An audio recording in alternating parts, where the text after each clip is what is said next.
আমরা যখন পড়াশোনা করি তখন আমাদের আগে বিষয়টা পড়তে হয়, আগে চ্যাপ্টারটা পড়তে হয়, তারপরে বছরের শেষে আসে হচ্ছে পরীক্ষা।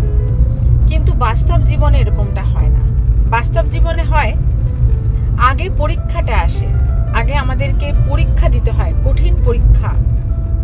তারপর সেই পরীক্ষা শেষ হলে আমরা সেখান থেকে একটা লেসন শিখতে পারি, একটা আমাদের এক্সপিরিয়েন্স হয়, আমাদের অভিজ্ঞতা হয় সেই ঘটনা সম্পর্কে, সেই মানুষটি সম্পর্কে। এরকম নিশ্চয়ই আপনারাও অনেক পরীক্ষার মধ্যে দিয়ে জীবনে গেছেন। হয়তো শুধুমাত্র জিনিসটার প্রতিবাদ করলে বা রুখে দাঁড়ালে বা দুটো ঘটনার সামনে তুলে ধরলে হয়তো যে ব্যক্তিটি এই কথাটা বলছে সে একদম ভুল প্রমাণিত হবে, বা যারা আপনাকে এরকম দোষ দিচ্ছে তারা ভুল প্রমাণিত হবে। কিন্তু অনেক সময় দেখা যায় আমরা চুপ করে থাকি।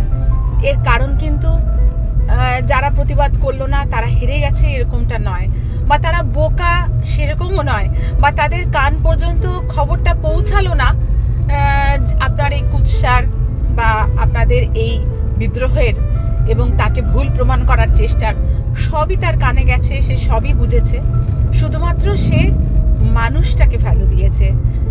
তার সঙ্গে তার যে সম্পর্কটা ছিল সেই সম্পর্ক তার কাছে অনেক বেশি গুরুত্বপূর্ণ, অনেক বেশি মূল্যবান। তাই সে মানুষটিকে এবং সম্পর্কটিকে মূল্য দিতে গিয়ে সে চুপ থেকেছে। তার কাছে চুপ থাকা বা নিজেকে মাথা পেতে ভুল মেনে নেওয়া তার কাছে অনেক বেশি আনন্দের, কারণ সে সম্পর্ককে মূল্য দিতে জানে।